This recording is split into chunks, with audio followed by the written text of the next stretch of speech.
Bismillahirrahmanirrahim. Alhamdulillahi rabbil alamin. Innal hamdalillahi nahmaduhu wa nasta'inuhu wa nastahdihi wa nastaghfiruh. Wa na'udzu billahi min shururi anfusina wa min sayyiati a'malina. Man yahdihillahu fala mudilla lahu wa man yudlilhu fala hadiyalah. Asyhadu an la ilaha illallah wahdahu la syarika lah wa asyhadu anna Muhammadan 'abduhu wa rasuluh. Allahumma salli wa sallim wa barik ala abdika wa rasulika Muhammad wa ala alihi wa sahbihi wa man sar ala nahjihi wa ihtada bihadihi wa istanna bisunnati ila yaumiddin, amma ba'du. Yang dihormati moderator, pihak pengurusan Golkar Ihsan, muslimin dan muslimat, para pencinta ilmu sekalian. Assalamualaikum warahmatullahi wabarakatuh.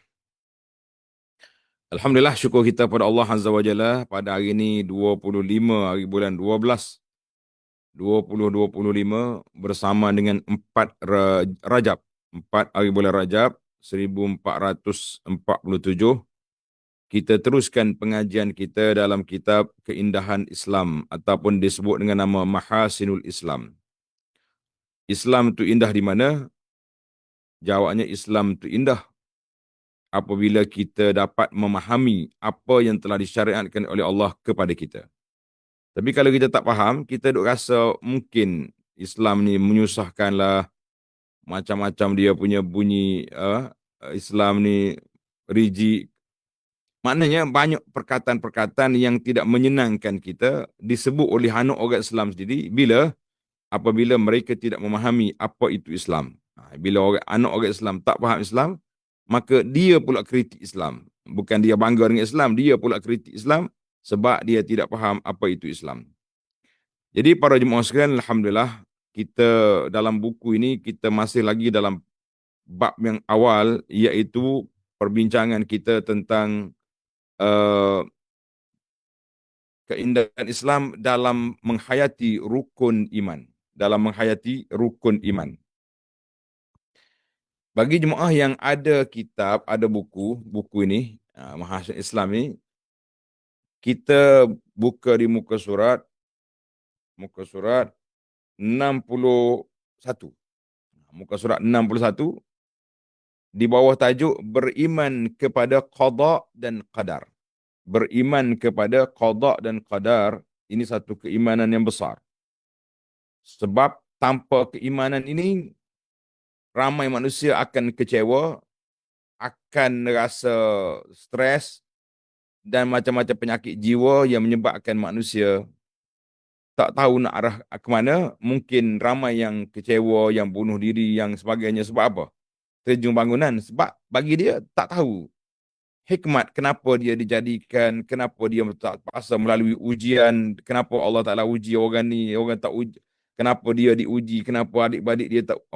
Banyak pula dia punya qarinah, banyak pula dia punya perbincangan. Kita kata letih kita. Orang ni, kalau dia tidak memahami masalah al-qada wal-qadar, takdir Allah Azza wa Jalla yang telah azali ditetapkan oleh Allah, dan juga dia panggil takdir yang bersifat semasa. Jadi ada takdir azali yang tu memang tak nak ubah dah. Dia panggil takdir qadar mubram. Benda yang telah ditulis oleh Allah 50,000 tahun sebelum dijadikan dunia, langit dengan bumi. Mana sebelum Allah ciptakan langit dengan bumi, 50,000 tahun sudah tersedia blueprint ataupun plan besar dunia ini, apa yang akan terjadi dan apa yang Allah Ta'ala nak sediakan kepada kita, maka sudah terjadi. Jadi kita tak nak ubah dia tu. Yang tu tak akan berubah. Adapun yang berubah ni, iaitulah kehidupan kita seharian ini. Hari ni kita rasa nak pergi sini, esok tak jadi. Hari ni kita nak buat macam ni, besok lain punya, dia punya perubahan. Itu masih lagi dalam skop dia panggil qada mu'allaq. Dia panggil qada mu'allaq. Tapi mu'allaq pun duduk di bawah yang plan besar tadi juga. Tak lari daripada itu. Nantilah. Hari itu kita dah bincang panjang. Tajuk ni dalam perbincangan kita tentang rukun iman. Ingat rukun iman baru yang kita khatam kitab rukun iman. Kemudian kita masuk kitab ni. Alhamdulillah. Baik para pencinta ilmu sekalian, di mana saja berada di alam maya kita ni, maknanya mudahnya kita dunia hari ini ada alam maya. Jadi di mana kita berada, di situlah kita belajar. Atas kereta, boleh atas kapal terbang, yang mungkin tak ada lain. Tak. Yang pertama kita nak memahami makna al-qada wal qadar. Apa beza dua ni? Al-qada wal qadar. Mal farqu bainahuma? Apa beza antara dua perkataan ini? Bendanya dekat-dekat ya. Dia kembar sekali qada dengan qadar. Al-qada sesuatu yang berlaku sebagaimana yang ditakdirkan Allah ke atasnya. Mana Allah Ta'ala dah takdir dah 50,000 tahun sebelum dicipta langit dan bumi. Sudah siap, sudah ada dah. Benda-benda ni akan berjalan mengikut apa yang telah disusun. Al-qadar, takdir Allah atas semua yang wujud, mengikut ilmunya serta bertepatan dan selarah dengan hikmahnya. Jadi kita tahulah qada dengan qadar. Qada telah diputuskan oleh Allah. Qadar telah disusun oleh Allah Azza wa Jalla. Dia dua tu dekat-dekat ya. Al-qada wal qadar. Baik para jemaah sekalian, beriman dengan qada merangkumi 4 perkara. Dia panggil maratib, maratibul imani bil qada'i wal qadar arba'ah. Bila kita beriman dengan qada' qadar, kita kena lalui 4 perkara ini. Yang pertama, ingat, yang pertama berilmu, beriman bahawa ilmu pengetahuan Allah Azza wa Jalla meliputi semua perkara. Secara umum dan juga secara terperinci. Semua benda di bawah ilmu Allah Ta'ala ini tersusun comel. Sama ada yang berkaitan dengan perbuatannya atau perbuatan hambanya. Apa yang Allah nak ciptakan, nak jadikan. Hari ini jadi turun hujan, hari ini ribut, hari ini panas. Kita pun tak tahu. Dah, ramai orang kusangka panas hingga ke petang, rupanya hujan di tengah hari. Tak tahu kita. Allah tengok pagi-pagi, bangun pagi kan kita mesti tengkujuh sekarang di tempat kami di Kelantan ni. Ingat ke? Cerah hari ni tu. Yo, kumpul semua pakaian, kita basuh. Pakaian tengah duduk di ampaian, tak ada zuhur lagi, hujan turun. Apa? Tak ada lagi tu. Itu satu. Di bawah ilmu Allah semua yang berlaku itu. Ataupun hak kita buat ni. Aku nak buat tu, nak buat ni. Nak makan tu, makan ni. Semua tu di bawah ilmu Allah Azza wa Jalla. Itu i'tiqad kita Ahlus Sunnah wal Jamaah. Adapun sebahagian orang lain, dia kata hak kecil-kecil itu Tuhan tak tahu kecuali kita buat. Alah. Itu bukan pegangan Ahlus Sunnah. Martabat yang kedua, beriman bahawa Allah mencatat kesemuanya itu di Lauhil Mahfuz. Semua yang berlaku ini sudah tercatat di Lauhil Mahfuz. Telah ditulis oleh qalam. Sebab itulah ulama sebut awwalu ma khalaqallahu al-qalam. Makhluk yang pertama Allah cipta qalam. Qalam dulu ke arah dulu. Khilaf sikit. Tak apalah, yang pentingnya qalam di antara yang terawal yang telah menulis perkara yang akan berlaku sampai ke hari kiamat. Allah Ta'ala berfirman dalam dua hal ini, mendalil kepada dua martabat ini, apakah firman Allah Ta'ala? Alam ta'lam anna Allah ya'lamu ma fis samai wal ard. Inna dhalika fi kitab. Inna dhalika ala Allah yasir. Adakah kamu tidak mengetahui bahawa sesungguhnya Allah mengetahui apa yang ada di langit dan di bumi? Kamu kena tahulah, semua hak dalam langit dengan bumi ni, di antara keduanya di bawah ilmu Allah, di bawah ilmu Allah. Bahawasanya demikian itu terdapat dalam sebuah kitab, dia panggil Lauhil Mahfuz, kitab catatan suratan yang akan terjadi di Lauhil Mahfuz sudah tercatat. Inna dzalika 'ala Allah yasir. Sesungguhnya demikian itu amat mudah bagi Allah. Kita yang rasa payah kan. Bagi Allah Taala kun fayakun, semua benda boleh jadi dalam masa itu saja. Kun fayakun. Jadi jadilah. Kita tak boleh nak buat apa dah. Surah Al-Hajj ayat 70. Itu dia panggil dua martabat. Martabat ilmu dan martabat Al-Kitabah. Setelah ditulis. Maknanya kita tahulah apa yang berlaku pada kita ni semuanya tertulis di Lauhil Mahfuz. Orang ni lahir, orang ni mati, orang ni sakit, orang ni sihat, kan? Orang ni bahagia, orang ni stres, semua itu ditulis di Lauhil Mahfuz, sudah tercatat, Sudah tercatat. Abdullah bin Amr bin Al-As radhiyallahu anhuma meriwayatkan bahawa Rasulullah SAW telah bersabda, "Kataballahu maqadiral khalaiq qabla an yakhluqas samawati wal ard bi khamsina alf sanah." Allah Ta'ala telah menulis takdir semua makhluk. Tengok, semua makhluk ni dia tulis takdir 50,000 tahun sebelum Allah menciptakan langit dengan bumi. Hadis ini rawahu Muslim. Maknanya, kita kena sedar dan faham bahawa 50,000 tahun sebelum Allah cipta langit dan bumi, sudah ada plan besar dunia ini sampai hari kiamat, sudah tertulis. Tulis kat mana? Dia panggil tulis di Lauhil Mahfuz. Tulis di Lauhil Mahfuz, sudah tercatat di sana. Masya Allah, tabarakallah. Martabat yang ketiga, ataupun kita sebut dengan period ataupun peringkat yang ketiga, beriman bahawa semua perkara hanya wujud dengan kehendak Allah Azza wa Jalla. Semua perkara wujud dengan apa? Dengan kehendak Allah Azza wa Jalla. Itu dia panggil itu dia panggil masyiah.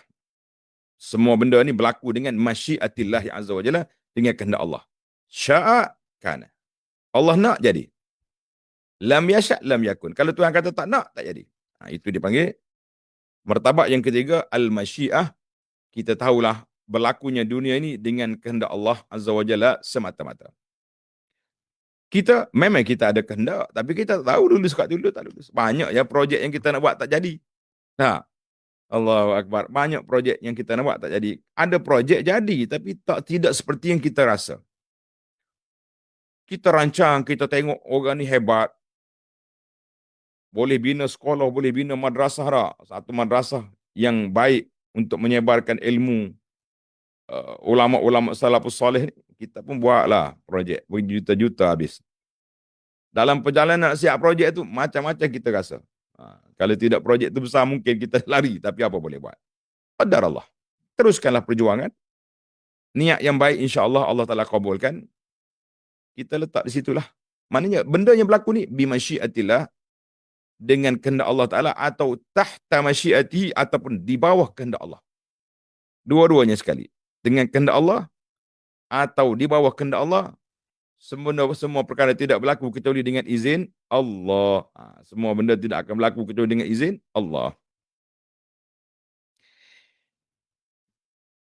Baik, beriman kepada bahawa semua perkara yang wujud hanya wujud dengan kehendak Allah.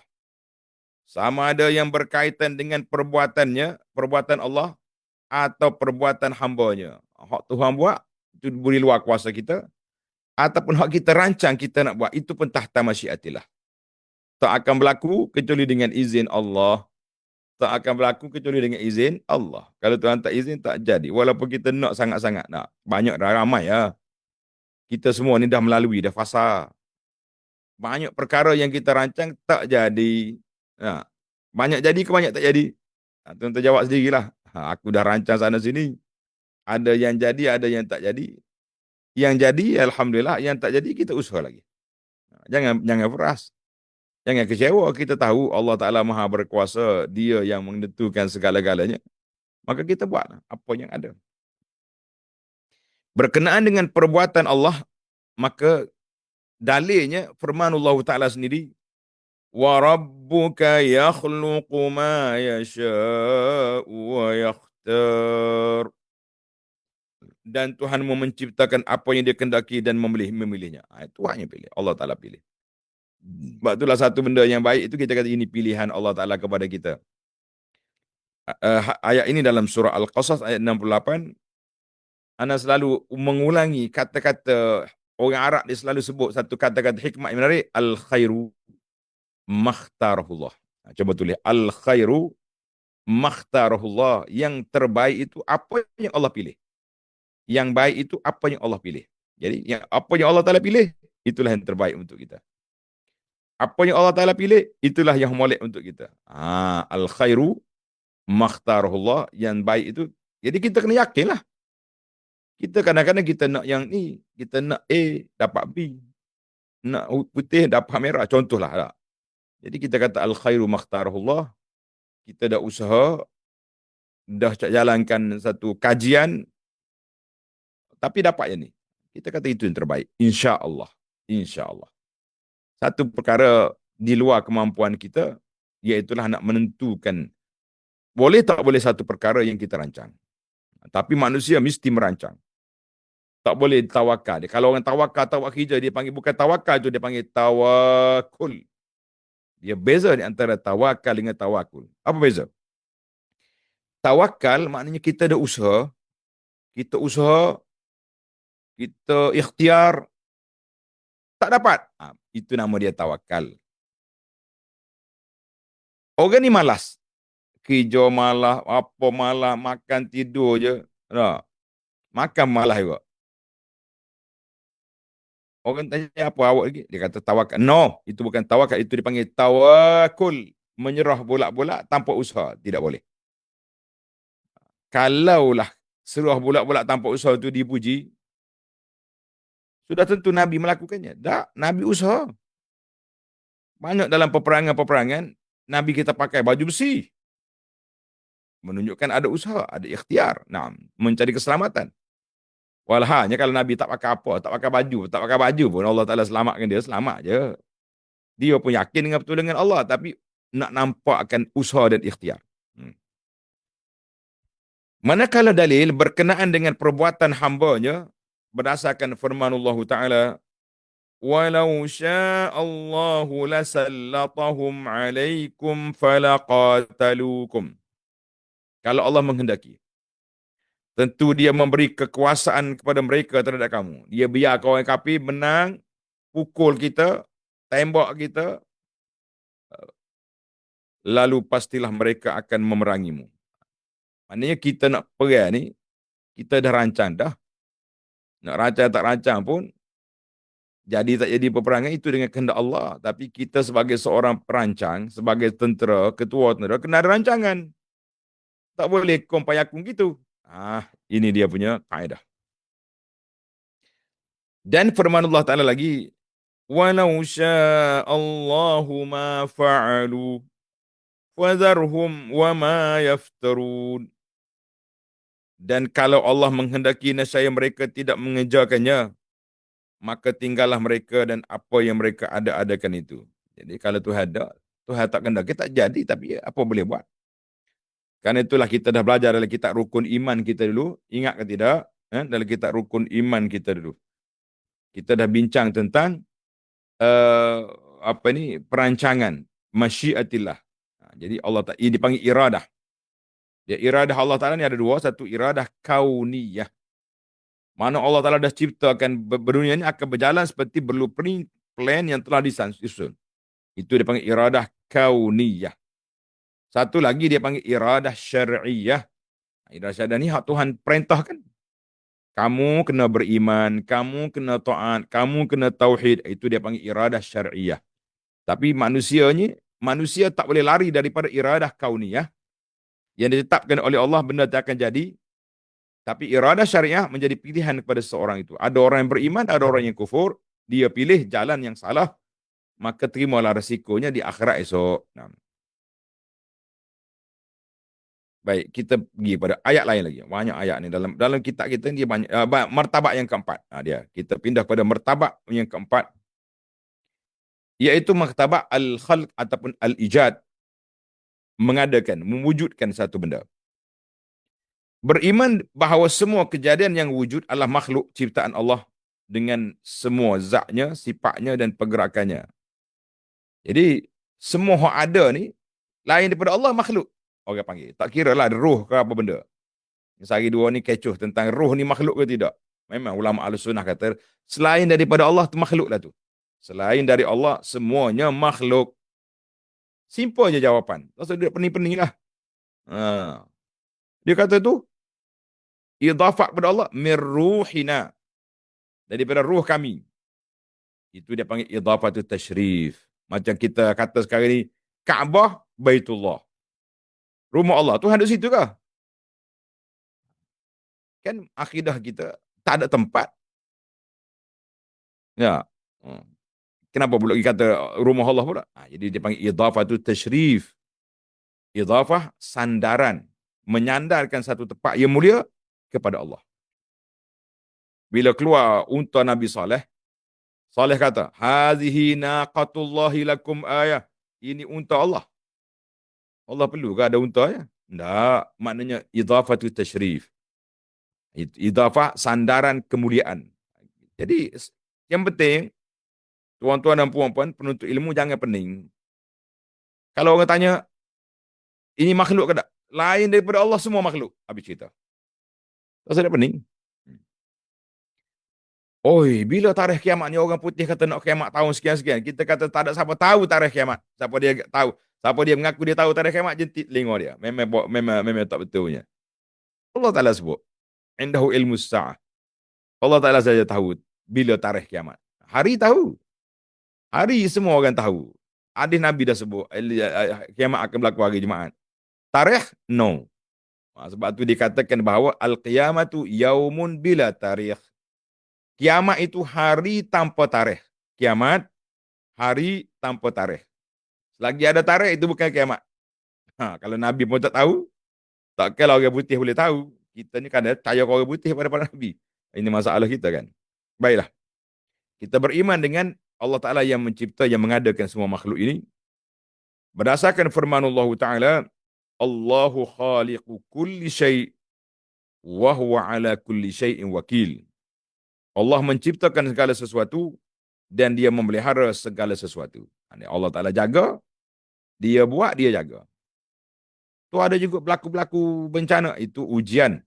Ujian, Allah Ta'ala nak uji kita, Allah Ta'ala nak tengok kita setara mana, maka berlakulah sedemikian.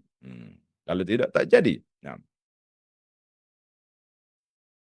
Baiklah, para jemaah sekalian. Surah Az-Zumar ayat 62 dan firman Allah Ta'ala dalam surah Al-Furqan ayat 2.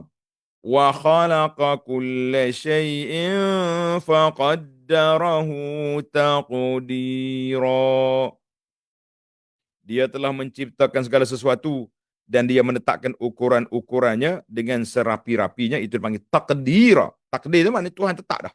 Jalan ni akan jalan gini. Tak ada siapa boleh bantah dengan kehendak Allah Ta'ala, tak ada siapa boleh ingkar apa yang dikendaki oleh bila sya Allah, bila Allah Ta'ala nak, tak ada siapa boleh sekat.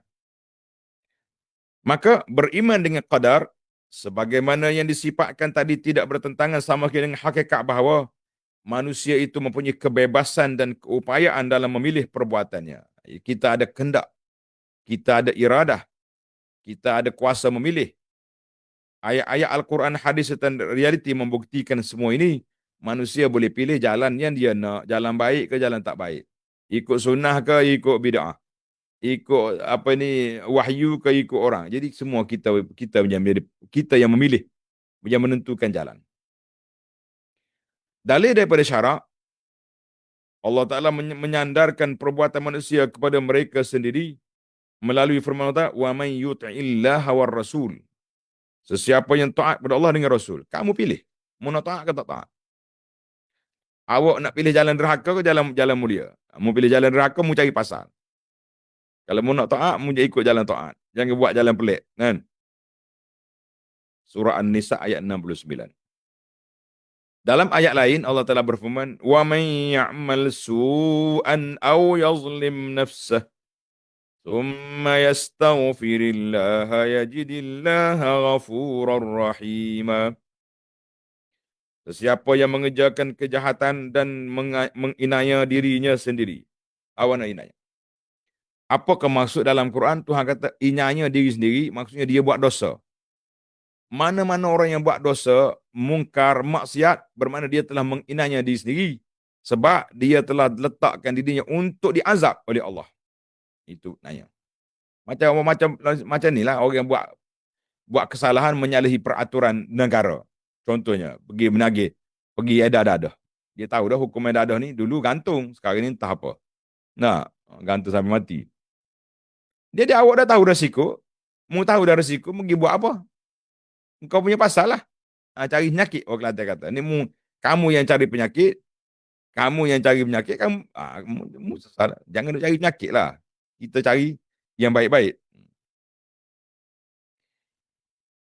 Kemudian dia memohon ampun kepada Allah. Selepas dia berdosa, dia insaf, dia sedar, dia minta ampun kepada Allah. Nasaya ia mendapati Allah Maha Pengampun lagi Maha Penyayang. Dia akan jumpa Allah Ta'ala ni sifat dia Ghafur, Tawwab, Rahim kepada hamba dia. Surah An-Nisa ayat 110 dan banyak lagi ayat lain tentang hal ini yang boleh kita dapati dalam Al-Quran tentang perkara ini. Itu dia panggil dalil maratib al-qadar, 4 perkara ilmu apa dia? Yang pertama kitabah, masyiah, al-khalq. Itu kita ingat 4 perkara ni kena ingat. Ilmu Allah Taala kehendak Allah list semua perkara yang berlaku, masyiah meluluskan dan khalq menciptakan. Itu dia panggil 4 martabat qadar. Dalil dari sudut realiti, dari sudut realitinya apa pula? Hakikatnya, setiap manusia memang sedar bahawa dia mempunyai kebebasan dan keupayaan terhadap sesuatu yang dilakukannya dan ditinggalkan olehnya. Jadi benda kita nak buat, tak nak buat, kita pilih. Contohnya kita kata kita letak depan kita ni makanan. Kita pergi makan satu meja, satu hidangan yang cukup lazat. Ada ikan steam, ada ikan bakar, ada kambing, ada sotong, ada udang, ada macam-macam ada. Engkau nak ambil apa, engkau pergi pesan. Aku nak ni, ambil. Yang ni kata aku nak kambing, silakan. Yang ni kata aku nak ikan, padahal. Maknanya, perbuatan kita yang pilih. Kita yang pilih. Itu maksudnya manusia ada pilihan. Depan kita ada Quran, ada hadis. Ada Taurat, ada Injil. Ada apa dia ada undang-undang yang kafir, ada undang-undang Islam. Pilih ya undang-undang mana. Mana pilihan di tangan anda. Salah pilih, meranalah padanya di dunia dan juga di akhirat. Wal'iyazbillah. Dia juga dapat membezakan antara apa yang berlaku dengan kehendaknya seperti berjalan dan apa yang berlaku tanpa kawalan seperti sakit. Sakit ni kita tak nak, dia mari. Atau kehendaknya seperti menggeletar. Mana ada berlaku, kita tak nak. Orang menggigil ni. Parkinson ni. Dia tak nak gerak, tapi gerak otomatik. Kata. Jadi ada kita yang bergerak. Tuan-tuan. Tapi kalau orang Parkinson, menggigil dah. Gerak semua, kata orang. Ada gerakan yang kita buat, ada gerakan yang otomatik. Menggeletar contohnya. Apa itu? Dibuat 2 kawalan. Tetapi kuasa dan kehendak manusia ini berlaku dengan kehendak Allah dan kuasanya. Jadi tak nafiah tu. Kuasa kita ni terhad di bawah tahta masyiatillah. Duduk di bawah kuasa Allah. Allah yang tentukan benda ni jadi ke tak jadi. Tapi kita nak tahu mana? Kita bukan pergi tengok di Lauhil Mahfuz. Kita pun tak tengok fail kita di tangan malaikat yang diterima pada malam Lailatul Qadar. Maka dengan itu kita kena usaha buat yang terbaik yang boleh kita lakukan. Pilih yang tercomel yang kita boleh buat pilihan. Yang kita pilih yang kita pilih apa kita marah pula. Tak jadi. Allah Ta'ala berfirman, liman sya'a minkum an yastaqim wa ma tasha'una illa an yasha Allahu Rabbul Alamin. Iaitu bagi sesiapa antara kamu yang mahu menempuh jalan yang lurus, mu pilih jalan hak molek, marilah kita. Dan kamu tidak dapat menghendaki menempuh jalan itu kecuali apabila dikehendaki oleh Allah Tuhan semesta alam. Mana jalan hak molek ni kita nak lalu ni, kita boleh buat apabila Allah yang pilih, Allah yang tentukan, Allah yang tentukan perkara itu berlaku. Alhamdulillah. Surah At-Takwir ayat 28 dan 29. Hal ini kerana seluruh alam ini, universe, adalah kepunyaan Allah. Maka tidak akan berlaku sesuatu pun tanpa pengetahuan dan kehendak Allah. Tak mungkin berlaku. Daripada penjelasan yang ringkas tentang beriman dengan qada dan qadar ini, dapatlah kami menyebut beberapa kelebihan, mahasin, keindahan, kecomelan, kelawaan, beriman dengannya dengan taufik daripada Allah Azza wa Jalla. Jadi sekarang ni kita cuba cari berapakah keindahan beriman dengan qada dan qadar yang ada dalam nota ringkas ini. Berapa perkara ada? InsyaAllah kita cuba usahakan baca sampai habis, sempat ke tidak pada petang ini, agak-agaknya sempat lah. Biiznillah. Ada 10 perkara. InsyaAllah. Masa ada, satu perkara 3 minit cukup. Nah, dia, kita ni atas kita nak syarah panjang atau pendek. Dan kalau kita syarah panjang, dia jadi tak cukup. Kalau syarah pendek, cukup je. InsyaAllah. Kelebihan. Tengok, bagi pelajar yang baru masuk, muka surat 64. Muka surat 64. Kelebihan dan keindahan beriman kepada qada dan qadar. Apakah keindahannya? Yang pertama, beriman kepada qada dan qadar dapat menanamkan kepergantungan terhadap Allah semata-mata. Ini kerana hanya dia yang dapat memberi manfaat dan mudarat. Allah saja yang beri manfaat dan mudarat, tak ada orang lain. Jadi kita tahulah. Kita ada usaha tak jadi. Jangan kecewa. Kita kata takdir Allah. Tapi kalau tak usaha tak jadi, panutnya lah takdir, no. Tidak dibenarkan itu. Tiada sesuatu pun selain daripada Allah yang dapat memberi manfaat atau mudarat kecuali ia telah ditentukan oleh Allah. Kita tahulah benda yang berlaku ini duduk dengan takdir Allah Azza wa Jalla. Orang yang berakal akan merasakan tidak munasabah untuk menunjukkan amalannya kepada sesuatu yang tidak dapat memberinya manfaat dan mudarat, dan berpaling daripada yang hanya di tangannya, yakni Allah Azza wa Jalla, terdapat manfaat dan mudarat bagi dunia dan akhirat. Kita tahu kalau pergi sembah berhala ke, sembah patung ke, sembah dewa ke, sembah kubur ke, tak ada faedah apa. Sebab mereka semua tidak ada kuasa. Habis, kita kena sembah, beribadat kepada Tuhan yang berkuasa. Itulah yang sepatutnya, barulah orang panggil orang cerdik. Ini sembah benda tak ada kerja. Nah, jadi orang panggil tak berakal lagu tu. Rasulullah SAW telah berwasiat kepada Sayyidina Abdullah bin Abbas, pupu dia, dalam hadis yang panjang. Tuan-tuan yang ada kitab tanda, hadis ni dia panggil hadis pendidikan. Hadis pendidikan mantapkan tauhid anak-anak. Masuklah pak pun sekali, pak dengan ibu sekali. Tapi Nabi ajar kepada Ibnu Abbas, pupu dia ni, waktu kanak-kanak lagi. Nabi kata apa? Ya ghulam, ihfazillah yahfaz. Wahai anakmu, jaga hak Allah, Allah jaga hak kamu. Banyak lagi lah. Wa iza sta'anta fasta'in billah, wa iza fa'azza fas'alillah. Bila kamu minta pertolongan, minta dengan Allah. Bila kamu nak minta sesuatu, minta dengan Allah. Sampai kepada tajuk kita ni, wa'lam annal ummata law ijtama'at ala an yanfa'uka bi syai'in lam yanfa'uka illa bi syai'in qad katabahu Allahu lak.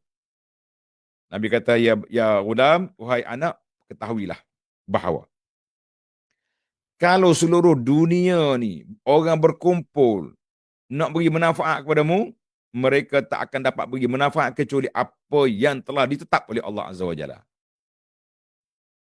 Sebaliknya pun sama. Kalau seluruh dunia berkumpul untuk beri mudarat pada kamu, nak hentam kamu, nak bunuh kamu, nak cincang kamu, nak kena pada kamu, tapi perkara itu tidak ditentu oleh Allah, tak akan berlaku. Jadi bila kita tengok sini, kita pun yakin dengan apa yang ditetapkan oleh Allah Azza wa Jalla. Ini adalah merupakan ujian. Kita jangan minta ujian, tapi kalau ujian datang, kita faham ini adalah ketetapan Allah Azza wa Jalla. Hadis rawahu Tirmizi dan Ahmad bisanadin sahih. Alhamdulillah. Jadi patutlah kita ni, kalau kita ada prinsip, kita rempuh je apa yang kita rasa betul. Yang ada setengah orang ni terlalu play safe sangatlah, nak jaga diri. Siapa nak cakap yang benar pun tak boleh. Kawan-kawan dihina depan dia pun jadi syaitan bisu. Kita kata, apa faedah kau duduk atas dunia ni? Betullah kata di ala pengkaji, kalaulah kawan-kawan tidak membela kita, bila kita dikutuk oleh orang di belakang, atau dihina oleh orang, dalam majlis, dalam grup tu ada kawan kita, tapi dia diam sebab nak jaga kedudukan dia. Kata dia ahli fikir, kalaulah berkawan dengan orang yang diam, tak ada prinsip, lebih baik pergi berkawan dengan orang mati daripada orang hidup. Orang mati tak apa, dia tak jawab ada salam kita pun di atas dunia, tapi dia jawab dalam kubur, kita tak dengar. Ya. Manusia ni kena ada prinsip. Ada ta'awun, tolong menolong, bantu-bantu sama-sama kita. Jangan duduk rasa sedap sorang. Jangan duduk rasa nak hidup seorang-seorang. Kita kata no, tidak. Baik. Keindahan yang kedua, beriman kepada qada dengan qadar, ia juga dapat menghalang seorang Muslim itu daripada menjadi takabur dan megah apabila dia berhasil mencapai apa yang dihajatinya. Kerana hajat yang dicapai itu terjadi dengan takdir Allah dan anugerah dari Allah. Bukan kerana pandai semata-mata. Perasaan megah dan takabur akan membuatnya lupa untuk bersyukur atas nikmat Allah SWT, pengurunia anugerah yang hakiki. Jadi kalau kita jalan lagu ni tak jadi. Jadi bila kita tahu ini semua ni takdir Allah, dulu kita susah sangat-sangat. Pergi sekolah 3 kali berhenti tepi jalan, ikat kasut, cabut tapak. Nah, sampai di sekolah tu tunggu kat kantin, kok ada orang makan lebih tak habis, kita tolong ambil. Sekarang ni Masya Allah kita sudah jadi CEO, COO, bos besar. Adakah kita nak takabur? Tak, ini takdir Allah Azza wa Jalla. Aku dulu miskin, penerima asnaf, penerima zakat, lah ni aku pembayar zakat. Boleh je berlaku. Hmm. Yang ketiga, ia juga menolong orang Islam untuk mencapai ketenangan dan keamanan jiwa. Tentang sesuatu yang berlaku kepadanya mengikut takdir Allah, kita tahulah. Kita usaha tak jadi, kita ini takdir Allah. Hasilnya, dia tidak berasa kecewa atas kehilangan orang yang disayangi atau apabila ditimpa sesuatu yang buruk, kerana dia sedar bahawa semua yang berlaku ialah takdir Allah yang memiliki segala yang ada di langit yang ada di bumi. Semua ada langit dan bumi ini kuasa Allah semata-mata. Tahu apa kita? Dia juga percaya segala yang ditakdirkan oleh Allah akan berlaku tanpa dapat dihalang. Sebagaimana firman Allah Ta'ala, ma asaba min musibatin fil ardi wala fi anfusikum illa fi kitabin min qabli an nabraha inna dzalika 'ala Allah yasir. Maksudnya tiada sesuatu bencana pun yang menimpa di bumi dan dibuat di langit pada diri kamu sendiri, melainkan ianya telah tertulis dalam kitab Lauhil Mahfuz, sudah ditulis sebelum kami menciptakannya. Tuhan bagi tahu dah. Segala benda ni aku tulis dah di Lauhil Mahfuz. Mu tak lari dah kok mana pun. Likaila inna zalika 'ala Allah yasir, mudah bagi Allah nak laksanakan. Likaila ta'sau 'ala ma fatakum, supaya kamu tidak keras, kecewa dengan apa yang terlepas. Wala tafrahu bima atau, jangan sombong apabila kamu dapat nikmat. Wallahu la yuhibbu kulla mukhtalin fakhur, Allah Taala tak suka orang yang sombong. Maksud dia, kita kena sedar bahawa apa yang berlaku itu dengan takdir Allah. Allah Taala tentukan, bukan kita pandai-pandai saja. Surah Al-Hadid ayat 22 dan 23. Dan firman Allah Ta'ala, ma asaba min musibatin illa biiznillah, wa man yu'min billahi yahdi qalbah, wallahu bikulli syai'in alim. Tidak ada sesuatu musibah pun yang menimpa seorang kecuali dengan izin Allah. Dan sesiapa yang beriman kepada Allah, nascaya dia akan beri petunjuk kepada hatinya. Allah Maha mengetahui segala sesuatu. Surah At-Taghabun ayat 11. Jadi kita tahulah ma asaba musibah, apa saja musibah yang kena kepada kita dengan izin Allah Taala. Kalau Tuhan tak jadi. Syekh Al-Qamah, seorang ulama salaf, berkata, ayat ini menunjukkan kepada seorang laki-laki yang ditimpa bencana dan dia tahu bahawa ia daripada Allah, maka dia redha dan berserah kepada Allah Ta'ala.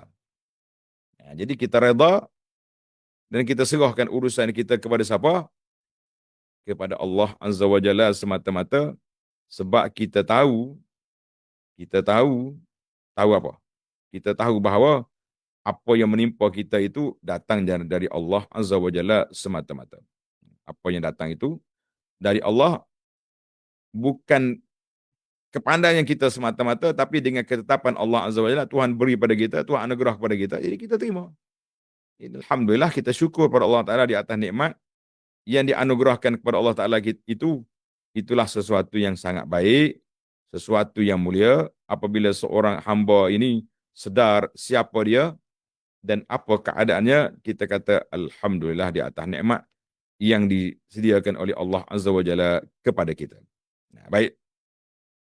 Ini penting sangat-sangat supaya kita sedar kita faham dan kita tahu apa yang ditetapkan oleh Allah tak akan lepas lari, apa yang tidak ditetapkan oleh Allah Ta'ala tak akan dapat kepada kita walaupun kita usaha macam-macam usaha dengan rasuahnya, dengan ribanya, dengan apa benda. Nah, tapi kalau Tuhan tak tetap, tak akan jadi. Ini penting dalam ilmu al-qada wal qadar. Al-Imam Ibn Abbas radhiyallahu anhu pula berkata, Allah telah memberi petunjuk pada hatinya keyakinan yang menjadikan dia sedar bahawa semua perkara yang berlaku atasnya adalah yang telah ditakdirkan kepadanya. Semua yang berlaku itu Allah takdir, dan apa-apa saja yang tidak menimpanya adalah tidak ditakdirkan kepadanya. Itu seperti hadis Ibn Abbas tadilah. Maknanya kalau seluruh dunia orang berkumpul nak beri mudarat, tak akan dapat. Seluruh dunia berkumpul nak beri kebaikan juga tak dapat kecuali dengan izin Allah Azza wa Jalla. Hadis yang Ibn Abbas ni rawahu Tabarani, diriwayat oleh Imam At-Tabari dalam tafsir. Maka sabda Nabi SAW tentang sikap seorang mukmin, ajaban li amril mukmin, pelik sikap orang mukmin. Semua keadaan dia baik, kalau dia dapat kesenangan dia syukur, itu yang terbaik untuk dia. Kalau dia ditimpa usaha dia sabar, itu yang terbaik untuk dia. Nabi kata apa? Walaysa zalika illa li mu'min. Itu je sikap orang mukmin yang beriman kepada qada dan qadar. Manakala orang yang tak beriman, hadis ini diriwayat oleh Imam Muslim, manakala orang yang tidak beriman dengan qada dan qadar akan dipenuhi dengan perasaan angkuh dan takabur. Bila senang, angkuh takabur. Dia akan mendakwa bahawa apa saja yang telah dianugerahi Allah kepadanya seperti kuasa, pengaruh dan lainnya adalah hasil pencapaian sendiri melalui usaha, ilmu dan pengalamannya tanpa ada apa-apa kaitan dengan Allah. Oh, dia jadi Qarun. Qarun kata innama utituhu ala ilmin indi. Kekayaan ini Allah Taala beri sebab aku pandai. Aku ada ilmu. Aku hebat, kaya. Maka apabila dia ditimpa musibah dalam perkara tersebut, dia akan menjadi kecewa dan tertekan, stres dan depression, kehidupannya terganggu dan musnah, kekecewaannya mungkin akan membawa sehingga ke tahap membunuh diri kerana tiada kesabaran dan terlalu putus asa. Kes-kes ini banyak terjadi di dunia kita hari ini, terutamanya di negara yang terlalu maju dan mementingkan material. Itulah bila Ana pergi ke Jepun, sampai-sampai di Jepun, sahabat kita dia kata, tuan dia motivasi kepada orang pergi. Tuan-tuan mari Jepun nak apa? Nak tengok apa? Oh, ada kata nak tengok teknologi, ada kata nak tengok kebersihan, macam-macam nak tengok. Kata di pendakwah ni, Jepun gagal dunia, gagal akhirat. Awak suruh kita mari. Pakej habis beribu. Boleh kau cakap macam tu? Gagal dunia, gagal akhirat. Gagal akhirat tu kita faham lah. Yang tak beriman memang gagal lah. Hebatlah setara menata dunia. Kalau tak beriman, neraka, na'udzubillah. Tetapi dunia ni gagal juga. Dia kata gagal. Kita berjalan sekejap, sampai dekat tol. Tengok siapa jaga tol. Pak cik tua yang umur 70 tahun jaga tol. Kalau pak kita budak-budak jaga tol kan, orang-orang muda ni. Saya kata kenapa ni? Dia kata waktu muda dia kerja tengah panas. Waktu tua dia kerja tempat teduh, duduk dalam tol. Tapi kalau tak kerja, tak cukup nak hidup. Apa majunya? Manusia asyik dia bunuh diri je. Sehingga dikatakan ada taman yang ditulis. Larangan bunuh diri di sini. Nak bunuh diri di taman khas. Tempat dia orang gantung diri. Ini dia kata manusia kecewa. Kita orang beriman, alhamdulillah selamat. Beriman dengan qada dan qadar menggalakkan manusia untuk gigih berusaha dan mencuba sedaya upaya untuk mencapai sesuatu yang boleh memberinya manfaat. Kita walaupun tahu kita takdir, tapi kita tahu takdir, kita kena usaha. Ia menghalangnya daripada menjadi malas dan lengah untuk mencapai tujuannya serta rendah diri, tawaduk dan jauh daripada sifat takabur. Jadi sifat kita ni, kenapa nak takabur? Rezeki kita Allah yang beri. Nah, jawatan yang kita ada ni Allah yang tak takabur. Banyak dalil pada Quran dan Sunnah dan hakikat orang Islam menunjukkan bahawa apabila mereka berpegang teguh dengan agama mereka, keimanan mereka dengan qada dan qadar akan menggalakkan mereka untuk rajin berusaha, tidak lemah dan tidak malas. Sesungguhnya, menggunakan qada dan qadar sebagai satu alasan untuk berbuat jahat dan meninggalkan kebaikan adalah amalan orang kafir, sebagaimana firman Allah Ta'ala tentang mereka, sayaqulul ladzina asyraku law sya'allahu ma asyrakna wala aba'una wala haramna min syai' kadzalika kadzdzabal ladzina min qablihim. Tengok hujah puak kafir. Orang kafir berhujah dengan qadar. Ini dipanggil kecelaruan dan kecelakaan yang dia buat. Orang yang mempersekutukan Allah akan mengatakan, jika Allah kehendaki, Tuhan takdir, nescaya kami dan bapa-bapa kami tidak mempersekutukannya, dan tidak pula kami mengharamkan barang-barang apa sesuatu pun. Demikian jugalah orang yang sebelum mereka telah mendustakan para rasul. Surah Al-An'am ayat 148. Dia boleh guna hujah ni untuk nak apa ni, nak derhaka kepada Allah. Kita kata ini celaka ni, puak-puak ni. Manakala orang mukmin akan berusaha untuk mencapai segala yang baik untuknya dan tidak lemah. Dia meminta pertolongannya dengan Allah untuk merealisasikan kehendaknya selepas berusaha untuk mendapatkannya. Jadi kita ambil ittikhazul asbab. Nak makan nasi pun kena masak. Dan tidak hanya berserah kepada qadar tanpa melakukan apa-apa ikhtiar, itu tidak boleh. Sekiranya usaha dan ikhtiar yang dilakukan tidak menghasilkan maksud yang diharapkan, maka dia hendaklah memerhatikan pergantungannya dengan Allah serta ketentuannya dan sekaligus bertenang menerima kehendak Allah yang terjadi serta ketentuannya yang mengatasi segala sesuatu, maka dia hendaklah berkata, Allah telah mentakdirkan apa yang dikehendakinya akan berlaku. Jadi kita kata qadarallahu wa ma syaa fa'al. Semua benda itu dengan takdir Allah. Allahu akbar.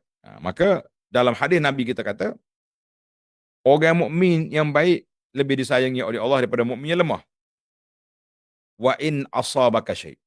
Kalau kamu ditimpa sesuatu musibah, mu jangan kata lau anni fa'altu kana kadza. Kalau aku buat gini jadi gini, kalau aku tak datang tak accident, kalau aku tak pergi tak kena tangkap. Setelah berlakunya musibah.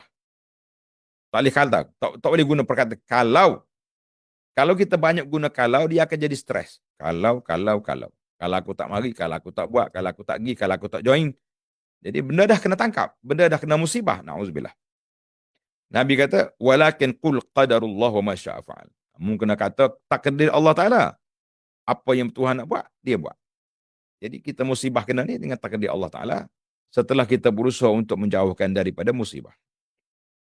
Nabi kata kenapa tak boleh kata kalau? Fa inna law taftahu amal syaitan. Perkataan kalau boleh membuka pintu syaitan untuk was-waskan hatimu. Kenapa? Akhir kali dia jadi kecewa, depression, terjun bangunan, masuk hospital jiwa dan sebagainya. Hadis ini riwayat Muslim. Baik, kita berpindah kepada hikmah yang keempat. Orang mukmin adalah mulia dengan sebab keimanannya terhadap Allah dan qadarnya. Maka dia tidak akan menghinakan dirinya terhadap yang lain daripada Allah, kerana dia sedar dan yakin bahawa hanya Allah yang di tangannya kuasa untuk memberi manfaat dan menolak kemudaratan. Hanya Allah yang mempunyai kuasa atas setiap sesuatu. Tidak akan berlaku sesuatu pun melainkan dengan perintah Allah Azza wa Jalla. Ala lahul khalqu wal amr. Ingatlah, menciptakan dan merintahkan hanya Allah yang berkuasa. Suratul Araf ayat 54. Maka seluruh makhluk ialah makhluknya. Setiap perintah adalah perintahnya. Maka tidak lagi kuasa yang boleh mengatasi kuasa Allah. Tak ada. Ya, itu yang keempat. Yang kelima. Keindahan yang kelima, keyakinan bahawa kesudahan akhir yang baik adalah milik orang yang bertakwa. Hati orang yang beriman dengan Allah dan qada dan qadar sentiasa yakin bahawa kesudahan akhir yang baik adalah milik orang yang bertakwa. Kejayaan bersama kesabaran, kesenangan pasti datang selepas setiap kesusahan. Tiada satu keadaan pun yang akan kekal. Musibah kesusahan hanyalah awan musim panas yang pasti beredar. Kegelapan malam pasti diganti dengan subuh yang menjelang. Dan kebenaran pasti akan menang. Jadi kita kena tak situ. Cuma berapa lama? Allah Ta'ala yang tahu. Lama satu-satu kes. Nabi Musa berdoa nak binasa Fir'aun 40 tahun baru binasa. Oleh sebab itulah Allah melarang daripada berputus asa dan kecewa sebagaimana firman Allah, wala tayasu min rauhillah, innahu la yayasu min rauhillah illa alqaumul kafirun. Janganlah kamu berputus asa daripada rahmat Allah, sesungguhnya tidak ber, tidak berputus asa daripada rahmat Allah melainkan orang yang kafir. Surah Yusuf ayat 87. Baiklah, kita masa kita pendek, kita pergi terus ke yang keenam. Keindahan yang keenam, dia lebih kurang ayat kan. Beriman kepada qada dan qadar menjadikan manusia sedar bahawa Allah telah mengurniakan kepadanya akal untuk membezakan antara kebaikan dan keburukan. Juga untuk menimbangkan sesuatu yang bermanfaat dan sesuatu yang membawa mudarat kepadanya daripada sifat manusia seperti kebenaran dan penipuan, keadilan dan kezaliman. Dia sedar bahawa Allah memberinya kebebasan untuk memilih dan kemampuan untuk melakukan pilihan.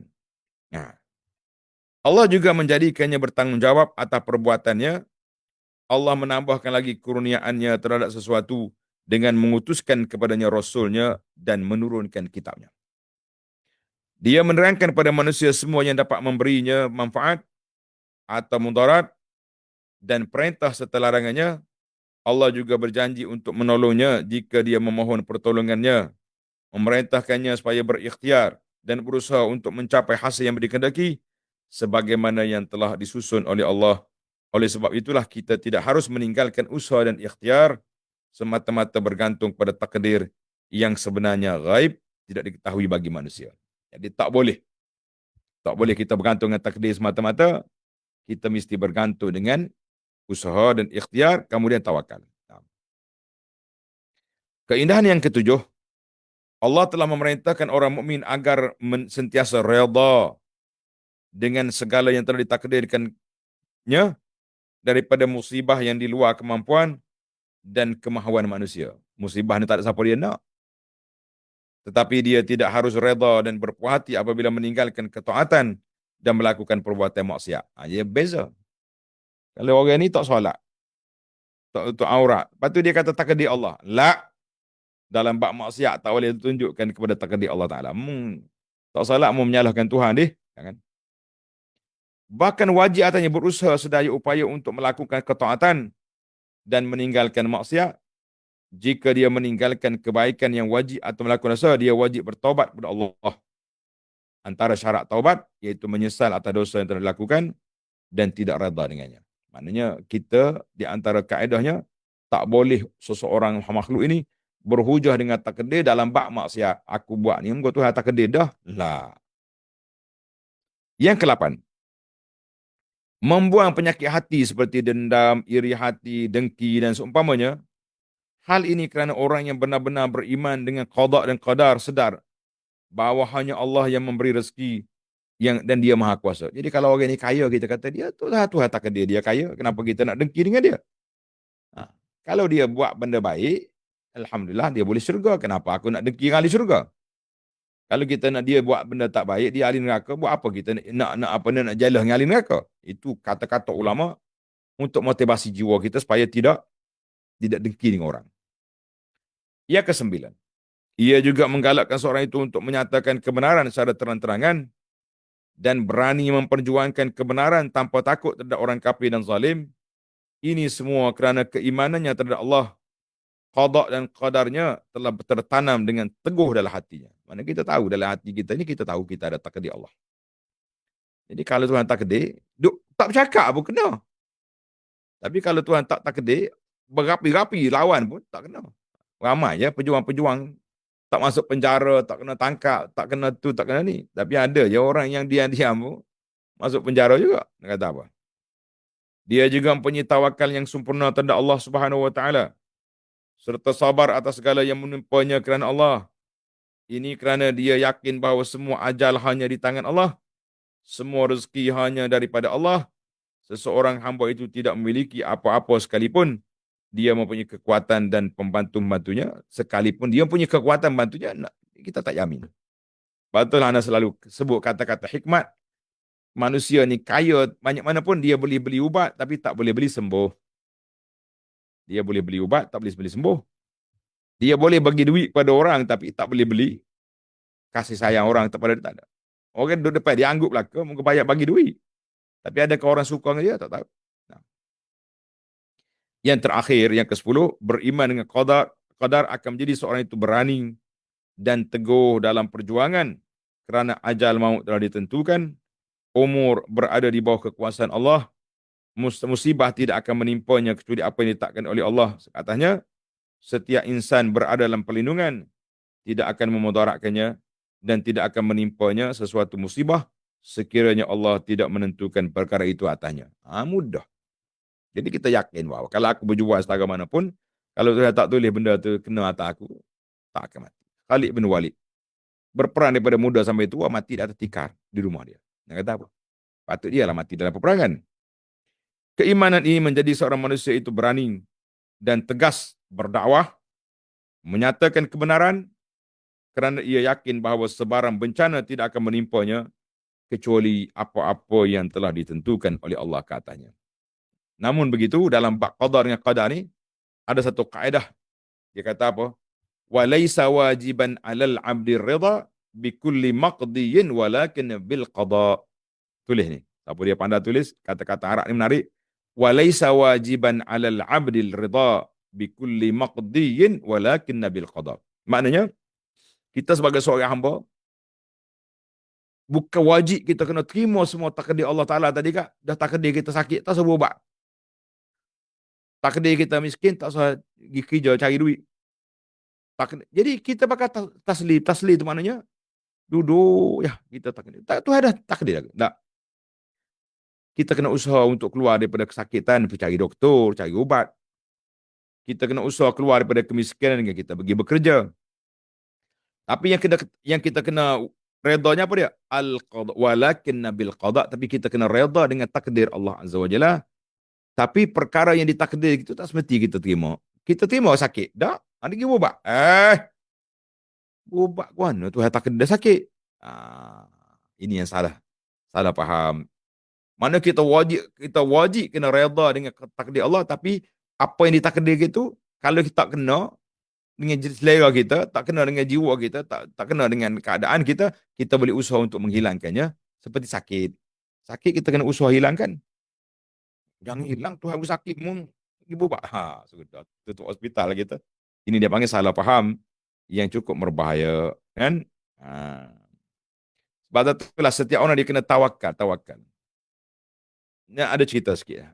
Cerita penutup ni. Orang ni cerita dia tawakal. Dia kata dia tawakal pada Allah Ta'ala. Sebab lama dah dia duduk. Dia duduk di riba macam duduk di pondok gitulah. Pondok rumah orang-orang miskin, penuntut ilmu. Jadi bila petang-petang orang akan lalu, siapa dia ada dalam bilik, dia kena buka pintu, orang akan letak makanan. Letak roti, letak. Makanan harap mudah. Satu masa dia ni pergi baca kitab mana tahu, dia kata dia ni tak mahu dah. Tak say dah. Main buka-buka pintu ni. Dia nak tawakal pada Allah Ta'ala. Dia pun tutup pintu. Jadi bila pembahagi makanan lalu, tengok pintu tutup, dia tak letak. Tak letak makanan. Satu hari tak letak, 2 hari tak letak. Pelik dia kata. Dia tahu dah aku ada dalam bilik ni. Tapi sebab pintu tutup, dia syarat nak terima makan, dia kena buka pintu. Itu usahanya. Dia tak buka. Dia tawakal. Cukup 3 hari bergelora dah. Kata orang, mulah perut dah. Nak buka pintu tak nak buka pintu ni? Kalau buka pintu tak tawakal. Dia pun duduk dekat pintu.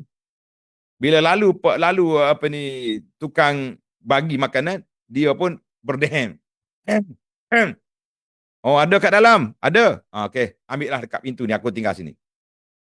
Maka keluarlah satu kata-kata hikmah, at-tawakkulu la budda an yakuna ma'attikhadhis sababi walau bitanahnuhi. Tawakal tu kita kena ambil sebab. Kena ada satu sebab.